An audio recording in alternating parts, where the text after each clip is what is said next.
안녕하십니까.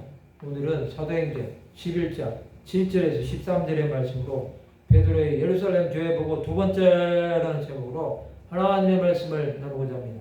본 말씀은 또 들으니 소리 있어 내게 이르되 베드로야 일어나 잡아먹으라 하거늘 내가 이르되 주님 그럴 수 없나이다. 속되거나 깨끗하지 아니한 것은 결코 내 입에 들어간 일이 없나이다 하니 또 하늘로부터 두 번째 소리 있어 내게 이르되 하나님이 깨끗하게 하신 것을 내가 속되다고 하지 말라 하더라. 이런 일이 세 번 있은 후에 모든 것이 다시 하늘로 끌려 올라가더라. 마침 세 사람이 내가 유숙한 집 앞에 서 있으니 가이사랴에서 내게로 보낸 사람이라. 성령이 내게 명하사 아무 의심하지 말고 함께 가라 하시매 이 여섯 형제도 나와 함께 가서 그 사람의 집에 들어가니 그가 우리에게 말하기를 천사가 내 집에 서서 말하되 내가 사람을 요파에 보내어 베드로라는 시몬을 청하라.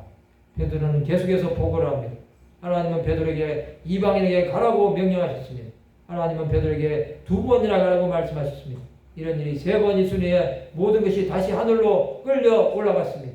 이것은 하나님께서 이제 베드로를 가이사랴의 고넬료 집에 가라는 확실한 사인이었습니다. 베드로에게 가이사랴의 고넬료 집에 세 사람이 왔습니다. 성령은 베드로에게 아무 의심하지 말고 함께 가라고 명령하십니다. 하나님은 베드로를 보내서 고넬료의 가정에 구원이 임하게 하신 것입니다. 고넬료의 집에는 여섯 형제가 베드로와 함께 간 것입니다. 고넬료는 천사의 음성을 듣고 요파에 있는 베드로라는 시몬을 청하라는 말씀에 순종했습니다. 이 모든 일은 하나님께서 진행하신 것입니다. 하나님은 이방인의 구원을 위해서 베드로를 사용하신 것입니다. 예수 그리스도의 수사자인 베드로는 처음에는 네 발 가진 짐승 환상을 보고 불순종했습니다. 그러나 두 번에 걸친 환상을 통해 하나님의 명령이라 생각하고 순종한 것입니다. 하나님의 말씀은 이방인을 향해 가라고 하셨습니다. 그러나 사도들 가운데 아무도 순종하지 않았습니다. 결국 하나님은 베드로에게 환상을 보여주심으로 이방인을 향한 하나님의 마음을 말씀하신 것입니다. 이방인이 구원을 받지 못하면 우리의 구원도 없었습니다.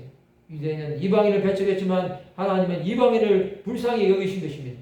예수께서도 공생의 사역기간에 이방인들에게 구원의 은혜를 베풀어 주셨습니다.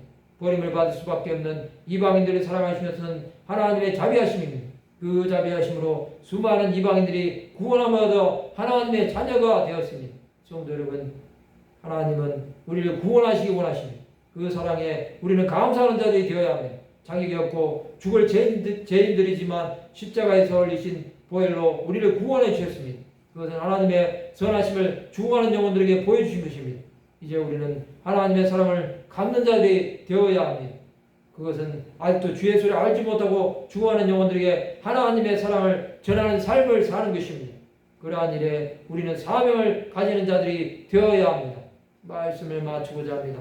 하나님의 뜻에 순종하여 죽을 영혼들이 살아나게 됨을 보는 하나님의 백성들이 되시기를 주님의 이름으로 축원합니다.